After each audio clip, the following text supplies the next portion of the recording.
भगत बैराग।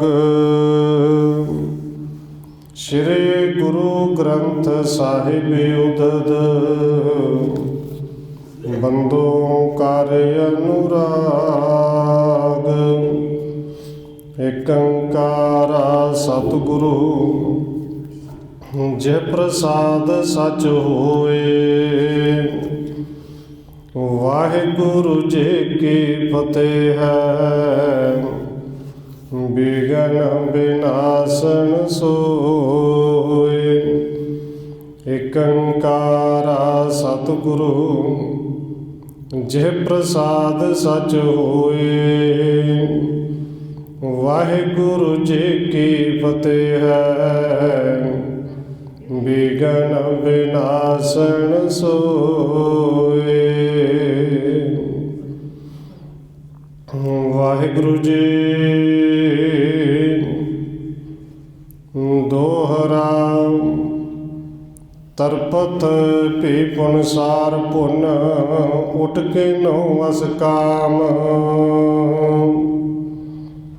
ਭਾਰ ਸਵਾ ਮਣ ਲੋਣ ਕੋ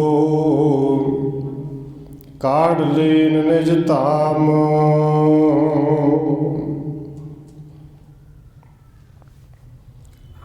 ਪਰਮ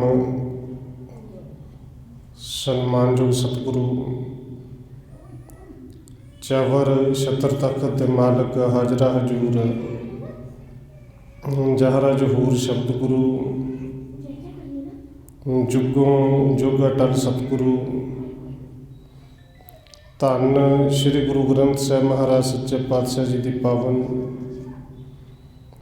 ਪਵਿੱਤਰ ਹਜ਼ੂਰੀ ਅੰਦਰ ਜੁੜ ਬੈਠੇ ਸਤਸੰਗੀ ਜਨੋ ਆਪ ਜੀ ਵੱਡੇ ਭਾਗਾਂ ਵਾਲੇ ਹੋ ਜੋ ਸਤਿਕਾਰਯੋਗ ਧੰਨ ਮਾਤਾ ਰਾਜ ਕੌਰ ਜੀ ਦੇ ਪਾਵਨ ਅਸਥਾਨ ਗੁਰਦੁਆਰਾ ਮੰਜੀ ਸਾਹਿਬ ਵਿਖੇ ਸ਼ਾਮਾਂ ਦੇ ਦੀਵਾਨਾਂ ਦੀਆਂ ਹਾਜ਼ਰੀਆਂ ਭਰ ਰਹੇ ਹੋ। ਆਓ ਰੋਜ਼ਾਨਾ ਦੀ ਤਰ੍ਹਾਂ ਧੰਨ ਗੁਰੂ ਨਾਨਕ ਦੇਵ ਸੱਚੇ ਪਾਤਸ਼ਾਹ ਜੀ ਦੀ ਚੱਲ ਰਹੀ ਲੜੀਵਾਰ ਇਤਿਹਾਸ ਕਥਾ ਦੇ ਨਾਲ ਅਗਲੇਰੀ ਸਾਧ ਪਾਉਣ ਤੋਂ ਪਹਿਲਾਂ ਅਸੀਸ ਬਖਸ਼ਿਸ਼ ਕਰੋ ਜੀ। ਰਸਨਾ ਨੂੰ ਕਰੋ ਪਵਿੱਤਰ, ਜਿਤਨੇ ਵੀ ਜੁੜ ਬੈਠੇ ਹੋ ਲਵਾਓ ਹਾਜ਼ਰੀ, ਸਾਰੇ ਆਖੋ ਜੀ ਵਾਹਿਗੁਰੂ ਜੀ ਕਾ ਖਾਲਸਾ ਵਾਹਿਗੁਰੂ ਜੀ ਕੀ ਫਤਿਹ। ਤਰਫਤ ਭੀ ਪੁਨਸਾਰ ਪੁਨ ਉਠ ਕੇ ਨਹੁ ਅਸ ਕਾਮ। ਕਵਿਰਾਜ ਕਵੀ ਸੰਤੋਖ ਸਿੰਘ ਜੀ ਅੱਗੇ ਲਿਖਦੇ ਨੇ ਕਿ ਭਾਈ ਲਹਿਣਾ ਜੀ ਪਹਿਲੇ ਦਿਨ ਸਤਿਗੁਰੂ ਧੰਨ ਗੁਰੂ ਨਾਨਕ ਸਾਹਿਬ ਜੀ ਦੇ ਦਰਸ਼ਨ ਕਰਕੇ ਉੱਥੋਂ ਵਾਪਸ ਪਰਤ ਕੇ ਘਰ ਆਏ ਨੇ ਔਰ ਇੱਕ ਰਾਤ ਘਰ ਦੇ ਵਿੱਚ ਰਹੇ ਨੇ। ਪਰ ਇਹ ਰਾਤ ਜਿਵੇਂ ਤੜਪ ਤੜਪ ਕੇ ਕੱਢੀ ਦੀ ਹੈ ਕਿ ਸਾਰੀ ਰਾਤ ਨੀਂਦ ਨਹੀਂ ਆਈ। ਕਦੋਂ ਦਿਨ ਚੜ੍ਹੇ, ਕਦੋਂ ਅੰਮ੍ਰਿਤ ਵੇਲਾ ਹੋਵੇ। ਮਨ ਦੇ ਵਿੱਚ ਚਾਹਦਾ ਕਿ ਕਦੋਂ ਜਾ ਕੇ ਸਤਿਗੁਰੂ ਧੰਨ ਗੁਰੂ ਨਾਨਕ ਸਾਹਿਬ ਜੀ ਨੂੰ ਫਿਰ ਮਿਲਾਂ। ਇਸ ਢੰਗ ਨਾਲ ਇੱਕ ਰਾਤ ਜਿਹੜੀ ਹੈ ਭਾਈ ਲਹਿਣਾ ਜੀ ਨੇ ਉਹ ਆਪਣੇ ਘਰ ਦੇ ਵਿੱਚ ਬਤੀਤ ਕੀਤੀ ਔਰ ਸਵੇਰੇ ਅੰਮ੍ਰਿਤ ਵੇਲੇ ਉੱਠਦੇ ਫਿਰ ਇਹ ਕੰਮ ਕੀਤਾ। ਭਾਰ ਸਵਾ ਮਣ ਲਾਉਣ ਕੋ ਕਾਢ ਲੀਨ ਨਿਜ ਧਾਮ। ਕਿ ਆਪਣੇ ਘਰ ਦੇ ਵਿੱਚੋਂ ਇੱਕ ਸਵਾ ਮਣ ਪੱਕਾ ਲੂਣ ਦਾ ਢੇਲਾ ਕੱਢਿਆ ਹੈ, ਕਿਉਂਕਿ ਬਾਬਾ ਲਹਿਣਾ ਜੀ ਦੁਕਾਨਦਾਰ ਸਨ। ਉਹਨਾਂ ਦੇ ਪਿਤਾ ਵੀ ਦੁਕਾਨਦਾਰੀ ਕਰਦੇ ਔਰ ਨਮਕ ਆਪ ਜੀ ਜਾਣ ਤੋਂ ਪਹਿਲੋਂ ਡਲਿਆਂ ਵਿੱਚ ਹੀ ਹੁੰਦਾ ਸੀ ਆਮ ਤੌਰ 'ਤੇ। ਇਹ ਵੱਡਾ ਡਲਾ ਹੈ ਜਿਹਦਾ ਭਾਰ ਲਗਭਗ ਸਵਾ ਕੁ ਮਣ ਹੈ। ਭਗਣੀ ਸੁਤਿਆ ਵਾਸ਼ਿਤ ਛਿਨ ਤਾਹੀ ਮਿਲਿਓ ਸੁਹੇਤ ਕੀਨ ਮਨ ਮਾਹੀ। ਕਹਿੰਦੇ ਇੱਧਰੋਂ ਭਾਈ ਲਹਿਣਾ ਜੀ ਨੇ ਉਹ ਸਵਾ ਮਣ ਦਾ ਢੇਲਾ ਕਿਸੇ ਕੱਪੜੇ ਦੇ ਵਿੱਚ ਲਪੇਟਿਆ, ਉਹਨੂੰ ਬੰਨ੍ਹਿਆ। ਉੱਧਰੋਂ ਭਗਣੀ ਸੁੱਤ ਭੈਣ ਦਾ ਪੁੱਤਰ ਬਾਬਾ ਲਹਿਣਾ ਜੀ ਦੇ ਭੈਣ ਦਾ ਪੁੱਤਰ ਜਿਹੜਾ ਭਣੇਵਾ ਉਹ ਘਰ ਵਿੱਚ ਆਇਆ ਔਰ ਆਪਣੇ ਮਾਮੇ ਨੂੰ ਬੜੇ ਪਿਆਰ ਦੇ ਨਾਲ ਆ ਕੇ ਨਮਸਕਾਰ ਕੀਤੀ, ਮੱਥਾ ਟੇਕਿਆ। ਹਿਤ ਸੋ ਕਹਿਓ ਕਾਜ ਅਸ ਕੀਜੈ ਮੋਰ ਸਿਰ ਭਾਰ ਉਠਾਏ ਸੋ ਦੀਜੈ।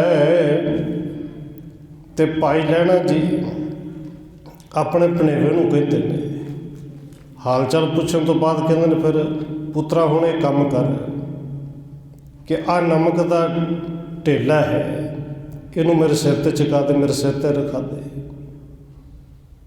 ਸੋ ਬੋਲਿਓ ਮਾਤਲ ਜੀ ਸੁਣੀਏ ਬਹੁ ਮਾਨੋ ਤੁਮ ਆਇਸ ਮੰਨੀਏ। ਇਹ ਸੁਣ ਕੇ ਧੰਨ ਬਾਬਾ ਲਹਿਣਾ ਜੀ ਉਹਨਾਂ ਦੇ ਭਣੇਵੇਂ ਹੱਥ ਜੋੜ ਕੇ ਕਹਿੰਦਾ ਕਿ ਮਾਮਾ ਜੀ ਸੁਣੋ, ਤੁਹਾਡੇ ਘਰ ਵਿੱਚ ਨੌਕਰ ਵੀ ਨਹੀਂ। ਫਿਰ ਖਡੂਰ ਦੇ ਵਿੱਚ ਜਿੰਨੇ ਲੋਕ ਨੇ ਸਾਰੇ ਹੀ ਤੁਹਾਡੀ ਆਗਿਆ ਮੰਨਦੇ ਨੇ। क्योंकि उत्थे जिहड़ा संघ बनिया सी उन्हां दे मुखी भी ने, धर्म कर्म भी करते सन, पिंड दे विच सत्कार भी बड़ा सी।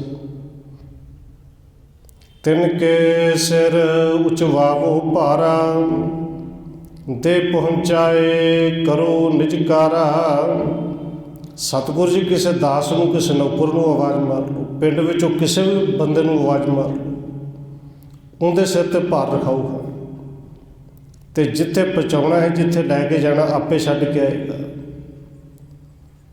यो ना करो जे मुझ सिर दीजै, जाहे ले चलो ताहे गम नीजै।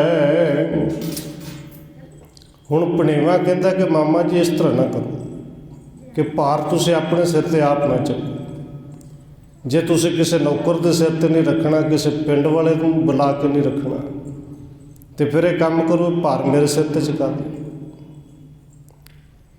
जिथे कहो कि मैं उत्थे जाके छड्डूंगा। निज सिर पार नह भार उचावो, यह तुम उचित नहीं दुत पावो। कि मामा जी अपने सिर ते भार न चुको, तुहाडे वास्ते गल ठीक नहीं, तुहाडा सत्कार बड़ा है। कह लहना सुन सरोण मह, जे कछ पदार्थ पाए। ये सुन के भाई लैणा जी कहते हैं कि पुत्रा देख, मेरी गल ध्यान नाल सुन। जिहड़ा कोई पदार्थ, कोई चीज़ कोई लैना चाहुंदा है ना, जिन्होंने चाहत होंदी है, सो लेवैं तू कह नहीं, किदो दे किस जाए। बस जिहड़ी चीज़ जिन्हें लैनी होंदी वो ही लैंदा है। इस गल का तेनू नहीं पता कि ये जाके देना किनू है तो ये ले जाना किन्ने है। बस दो काम कर, ये जिहड़ा नमक है, ये लूण है, मेरे सिर ते रखा दे। समझो इस बिद हृदय मझारा, तूरण उचवावो सिर भारा। बस इस गल नूं इन्ना समझ लो कि अज मैं ही नौकर हाँ, मैं ही दास हाँ। ये जिहड़ा भार है मैं ही अपने सिर ते चुकना है, जिन्हां वास्ते लैके जाना है, ये तू नहीं जानदा। बस एक काम कर, भार मेरे सिर ते चुका दे। जो कह लेनो शीस उठाई, निकस वहर पाए मग पाई। कहते जदों भणेवें दे समझाउण तो बाद गुरु साहिब जी ने, धन बाबा लहणा जी, वो कहते ने तू इस गल नूं नहीं जानदा, अज भार सिर्फ मैं ही चुकना है। तो भणेवें ने हत्थ लवाया, वो लूण जिहड़ा सी 1.25 मन का डड़ा, वो भाई लहणा जी के सिर ते रखा दिता। हुण 1.25 मन भार चुक के घर दे विचों बाहर निकले ने। तो कदों देखो उस प्यार, खडूर साहब तो लैके करतारपुर साहिब का रस्ता कितना है, और जाना भी पैदल है, 1.25 मन भार भी लैके जाना है। अपर ना किस टिक भेद बखाना, जसपद पुर करतार पियाना। पर भाई लैणा जी ने इनका भेद किसी होर नूं नहीं दस्सिया कि ये नमक कित्थों तक लैके जाना है, किंदे वास्ते लैके जाना, क्यों ले जाना, कुछ नहीं दस्सिया। कि मैं चलिया किते भी नहीं दस्सिया, करतारपुर साहिब नूं चल पे।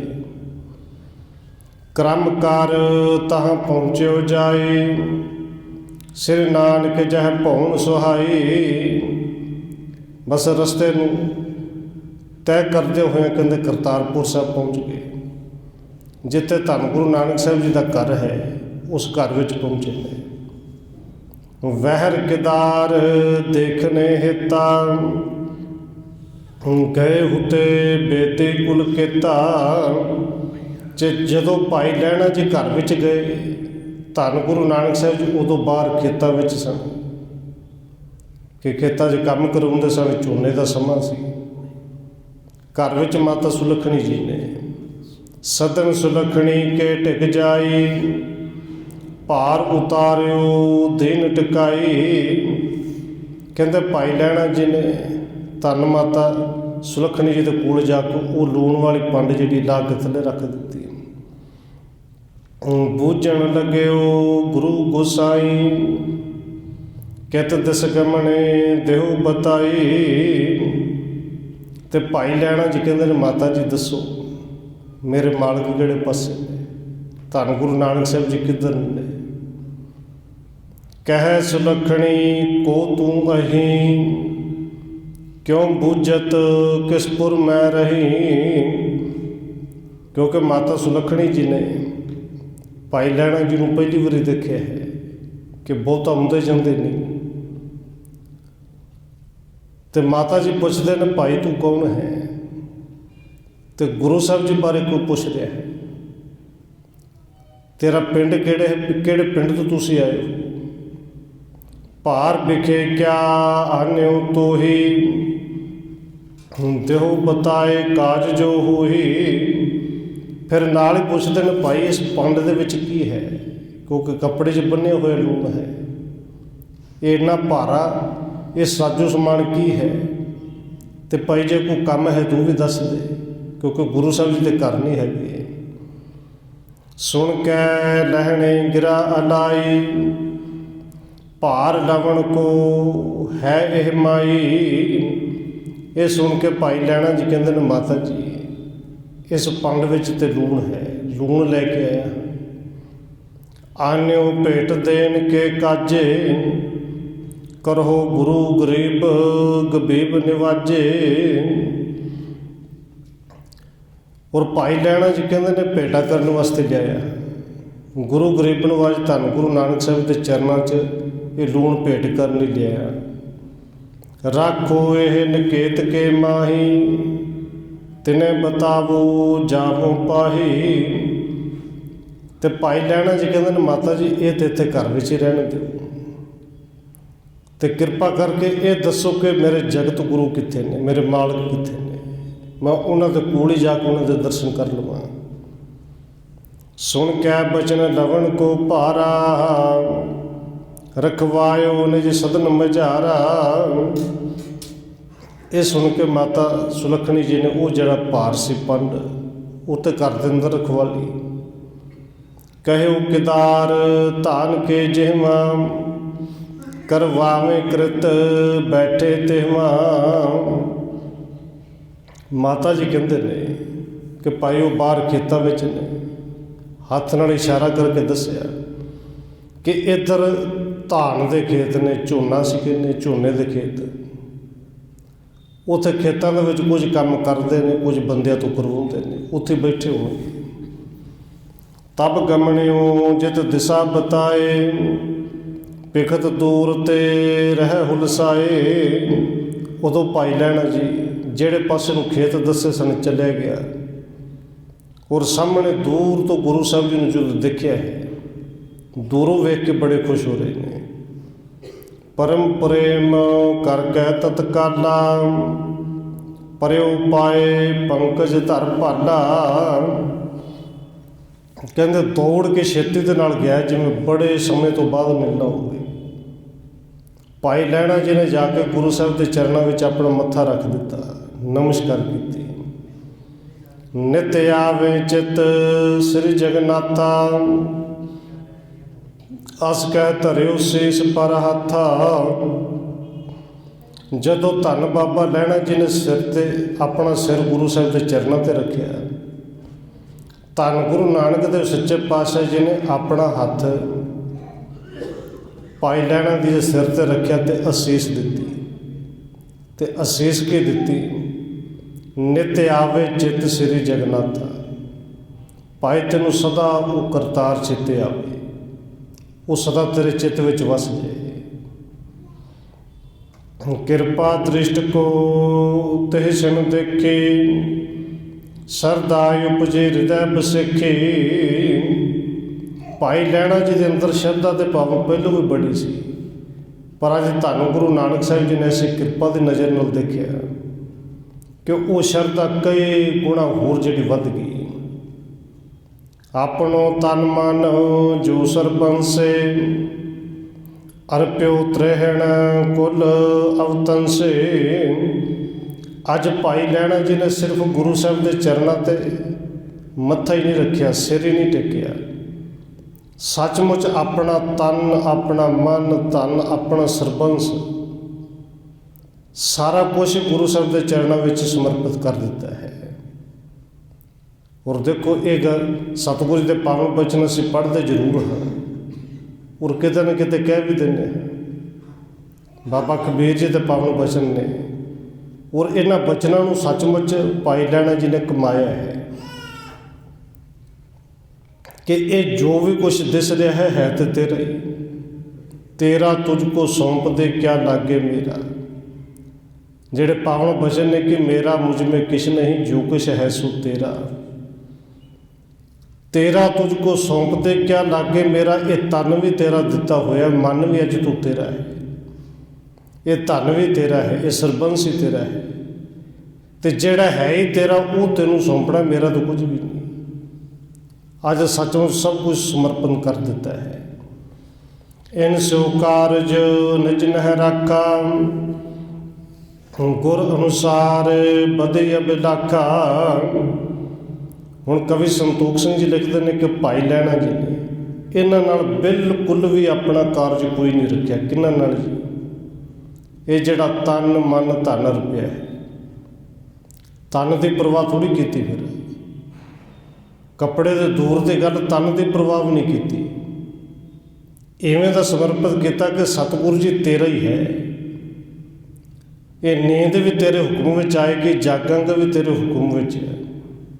ਭਾਵੇਂ ਬਰਸਾਤ ਪੈਂਦੀ ਹੋਵੇ, ਬਸ ਮਾੜਾ ਜਿਹਾ ਇਸ਼ਾਰਾ ਹੋਵੇ, ਕੰਧ ਡਿੱਗੀ ਹੈ, ਕੰਧ ਕਰਨੀ ਹੈ। ਔਰ ਭਾਈ ਲਹਿਣਾ ਜੀ ਨੇ ਮੀਂਹ ਪੈਂਦੇ ਦੇ ਵਿੱਚ ਵੀ ਕੰਧ ਸ਼ੁਰੂ ਕੀਤੀ ਕਿਉਂਕਿ ਸੱਚਮੁੱਚ ਅਰਪਣ ਕੀਤਾ ਨਾ। ਇਹਨਾਂ ਦੇ ਨਾਲ ਆਪਣਾ ਕਾਰਜ ਨਹੀਂ ਰੱਖਿਆ ਕਿ ਅੱਜ ਤੋਂ ਸਾਰਾ ਕੁਝ ਸੱਚਮੁੱਚ ਗੁਰੂ ਦਾ ਹੀ ਹੈ। ਤੇ ਮਨ ਦੇ ਵਿੱਚ ਅਭਿਲਾਸ਼ਾ ਕੀ ਹੈ? ਗੁਰ ਅਨੁਸਾਰ ਬਦੇ ਅਭਿਲਾਖਾ ਕਿ ਮੈਂ ਗੁਰੂ ਦੇ ਅਨੁਸਾਰ ਰਵਾਂ, ਗੁਰੂ ਦੇ ਹੁਕਮ ਵਿੱਚ ਰਹਿ ਸਕਾਂ। ਕਾਮ ਨ ਕ੍ਰੋਧ ਅਹੰਕਾਰ ਨ ਧਰਹਿ ਆਪਣੇ ਮਨ ਤੂੰ ਕਿਛ ਕਰਹੀ। ਕਹਿੰਦੇ ਭਾਈ ਲਹਿਣਾ ਜੀ ਜਿਨ੍ਹਾਂ ਅੰਦਰ ਕਾਮ ਕ੍ਰੋਧ ਅਹੰਕਾਰ ਉਹ ਪਹਿਲੋਂ ਵੀ ਨਹੀਂ ਸੀ ਨੂੰ ਧਾਰਨ ਕਰਦੇ, ਪਰ ਹੁਣ ਤੇ ਜਦੋਂ ਮਨ ਹੀ ਗੁਰੂ ਸਾਹਿਬ ਨੂੰ ਅਰਪਣ ਕਰ ਦਿੱਤਾ ਤੇ ਅੰਦਰ ਕਾਮ ਕ੍ਰੋਧ ਅਹੰਕਾਰ ਹੋਣਗੇ ਕਿੱਥੋਂ? ਆਪਣਾ ਕੁਝ ਵੀ ਨਹੀਂ ਸਨ ਮੰਨਦੇ। ਅੱਜ ਤੇ ਫਿਰ ਗੁਰੂ ਦੇ ਸਾਹਿਬ ਦੇ ਚਰਨਾਂ ਵਿੱਚ ਸਮਰਪਣ ਕਰ ਦਿੱਤਾ ਹੈ। ਜਾਣਿਓ ਸਭ ਕੁਛ ਸ੍ਰੀ ਗੁਰੂ ਕੇਰਾ ਚਰਨ ਧਿਆਰ ਔਰ ਪ੍ਰੇਮ ਕਨੇਰਾ। ਭਾਈ ਲਹਿਣਾ ਜੀ ਨੇ ਅੱਜ ਸੱਚਮੁੱਚ ਜਾਣ ਲਿਆ ਕਿ ਸਤਿਗੁਰੂ ਜੀ ਇਹ ਸਭ ਕੁਛ ਤੇਰਾ ਹੈ ਤੇ ਤੇਰੇ ਚਰਨਾਂ ਵਿੱਚ ਸਮਰਪਿਤ ਕੀਤਾ ਹੈ। ਔਰ ਗੁਰੂ ਸਾਹਿਬ ਦਾ ਧਿਆਨ ਅੰਦਰ ਟਿਕਾ ਕੇ ਬੜਾ ਪ੍ਰੇਮ ਵਧਿਆ। ਗੁਰੂ ਸਾਹਿਬ ਜਦੋਂ ਕਹਿੰਦੇ ਨੇ ਰੱਬ ਚਿੱਤੇ ਆਵੇ। ਸਭ ਸੇਵਕ ਤੈ ਕ੍ਰਿਤ ਕੋ ਕਰਹੀ ਧਾਨ ਵਿਖੇ ਤੇ ਤ੍ਰਿਣ ਨਿਕਰਹੀ। ਉਦੋਂ ਧੰਨ ਗੁਰੂ ਨਾਨਕ ਦੇਵ ਸੱਚੇ ਪਾਤਸ਼ਾਹ ਜੀ ਝੋਨੇ ਦੇ ਖੇਤ ਵਿੱਚ ਨੇ। ਹੋਰ ਬਹੁਤ ਸਾਰੇ ਸੇਵਕ ਨੇ ਜਿਹੜੇ ਖੇਤਾਂ 'ਚ ਕੰਮ ਕਰ ਰਹੇ ਨੇ ਤੇ ਕੰਮ ਕਿਸੇ ਨਦੀਨ ਆਪ ਜੀ ਜਾਣਦੇ ਹੋ। ਧੰਨ ਗੁਰੂ ਨਾਨਕ ਸਾਹਿਬ ਜੀ ਨਦੀਨ ਪੱਟਦੇ ਨੇ। ਹੋਰ ਜਿਹੜੇ ਸੇਵਕ ਨੇ, ਸਿੱਖ ਨੇ, ਕੁਝ ਨੌਕਰ ਨੇ, ਉਹ ਨਦੀਨ ਪੱਟ ਰਹੇ ਨੇ। ਤਿਨੇ ਬਲੋਕਤ ਬੋਲਿਓ ਬੈਠਾ ਇੱਕ ਰੰਬੇ ਮੁਝ ਦੇਵੋ ਗੁਰ ਐਨਾ। ਉਹਨਾਂ ਸਾਰਿਆਂ ਨੂੰ ਕੰਮ ਕਰਦੇ ਹੋਏ ਵੇਖ ਕੇ ਕਿ ਝੋਨੇ ਵਿੱਚੋਂ ਨਦੀਨ ਪੱਟ ਰਹੇ। ਧੰਨ ਗੁਰੂ ਨਾਨਕ ਸਾਹਿਬ ਜੀ ਆਪ ਪੱਟ ਰਹੇ ਨੇ। ਭਾਈ ਲਹਿਣਾ ਜੀ ਨੇ ਹੱਥ ਜੋੜ ਕੇ ਕਿਹਾ ਕਿ ਸਤਿਗੁਰੂ ਜੀ ਇੱਕ ਰੰਬੀ, ਇੱਕ ਦਾਤਰੀ ਮੈਨੂੰ ਦਿਓ ਕਿ ਮੈਂ ਵੀ ਸੇਵਾ ਕਰਨੀ ਚਾਹੁੰਦਾ। ਦਸ ਅਨਸਾਤ ਕਰੂੰ ਕ੍ਰਿਤੇ ਸਫਲੀ ਹੈ ਸਦਰੇ ਦੇਹੀ। ਸਤਿਗੁਰੂ ਜੀ ਜਿੱਥੇ ਆਪ ਜੀ ਦੇ ਸੇਵਕ ਲੱਗੇ ਨੇ ਮੈਂ ਵੀ ਉਹਨਾਂ ਦੇ ਵਿੱਚ ਕਿਰਤ ਕਰਨੀ ਚਾਹੁੰਦਾ ਕਿ ਮੇਰੀ ਇਹ ਦੇਹੀ, ਮੇਰਾ ਤਨ ਇਹ ਵੀ ਸਫਲ ਹੋ ਜਾਏ। ਅਸ ਕਹਿ ਲਾਗਿਓ ਕਰਨ ਨਿਧਾਈ ਕਰਤ ਹੁਤੇ ਸੇਵਕ ਜਿਹ ਥਾਈ। ਜਿੱਥੇ ਗੁਰੂ ਸਾਹਿਬ ਜੀ ਤੇ ਗੁਰੂ ਸਾਹਿਬ ਜੀ ਦੇ ਹੋਰ ਸੇਵਕ ਲੱਗੇ ਨੇ ਨਦੀਨ ਕੱਢਣ ਵਾਸਤੇ, ਉਸੇ ਤਰ੍ਹਾਂ ਭਾਈ ਲਹਿਣਾ ਜਿਵੇਂ ਆਪਣੇ ਮਨੋਂ ਨਦੀਨ ਪੱਟਣ ਦੇ ਵਾਸਤੇ ਝੋਨੇ ਦੇ ਖੇਤ ਵਿੱਚ ਵੜ ਗਏ। ਇੱਕ ਘਟਕਾ ਲੱਗ ਕੀਨੀ ਕਾਰਾ ਪ੍ਰਭ ਬਲੋਕ ਕੈ ਬਚਨ ਉਚਾਰਾ। ਕਹਿੰਦੇ ਇੱਕ ਘੜੀ ਤੱਕ ਤਕਰੀਬਨ ਜਿਹੜੇ ਭਾਈ ਲਹਿਣਾ ਜੀ ਉਹ ਨਦੀਨ ਕੱਢਦੇ ਰਹੇ, ਪਰ ਨਦੀਨ ਕਾਹਦਾ ਕੱਢਣਾ ਸੀ? क्योंकि सच है कि भाई लैणा जी कदे भी खेतों में गए नहीं सन, दुकानदारी का काम सी। बस इन्ना पता से कि झोना तोलना है, इनका रेट की है, पैसे किन्ने देने ने, तोल के तो रहिंदे सन। पर हुण नदीन की है, धान की है, इनकी समझ कोई नहीं सी। एक घड़ी तो बाद सतगुरु धन गुरु नानक साहब जी ने देखा, नाले मुस्कराए। यह कृत तुझ ते हुए ना आछे, धान उखारे पिख निज पाछे। सतगुरु कहते ने पुरखा अपने पिछे वेख, तू तो सारा टाकी सीधा कर दिता। ये झोना नहीं पटना, धान नहीं पटना, ये नदीन सेवक पट रहे ने, ये पट देंगे। और गुरु साहब ने बचन किया, भाई पुरखा तेरा काम ही नहीं है, तेरा काम पटना नहीं, तेरा काम कोई होर है, तेरा काम लाउना है। तू अज तो बाद सिखां दे अंदर एक प्यार का बूटा लाउना है, ये पटन वाला काम किसी होर दा ही है। उठिया वो तुम वहर किदारा, अपर बतावें करिए कारा। सतगुरु कहते हैं भाई जिहड़ा काम तू करना है ना, जिहड़ा तेरे वस दा है, तेनों वो दस ने, उठ के आ बाहर, आ तेनों काम दसीए। यह नदीन के बंदो भारा, ले जाओ हित पशु अगागारा। सतगुरु कहते हैं आ जिहड़ा नदीन बाहर कढ़ के रखिया है ना, इनकी पंड बन, इनू चुक के घर लै जाके पशुओं नूं पावांगे। तेरा काम पटना नहीं, तेरा काम लाउना है। और केवल नदीन की पंड नहीं, असल में काम है सेवा। ये सेवा ते ये प्यार का बूटा तुसी लाउना है। लहने आए वहर तत्काला, तृण को बांध्यो भार विसाला। बस भाई लैणा जी तो हुक्म ही चाहिए सी। हुक्म सुनदे नाल सत बचन कह के खेत चों बाहर आए, और पानी दे नाल भिजिया होया गारा, जिहड़ा मुढ़ों पुट्टिया होया नदीन सी, उनकी पंड बनी। और भाई लैणा जी क्योंकि सतगुरु जो मिलने वास्ते आए सन करो, ऐन चिट्टे कपड़े पा के आए कि संतां महापुरुषों नूं मिलन जाना है।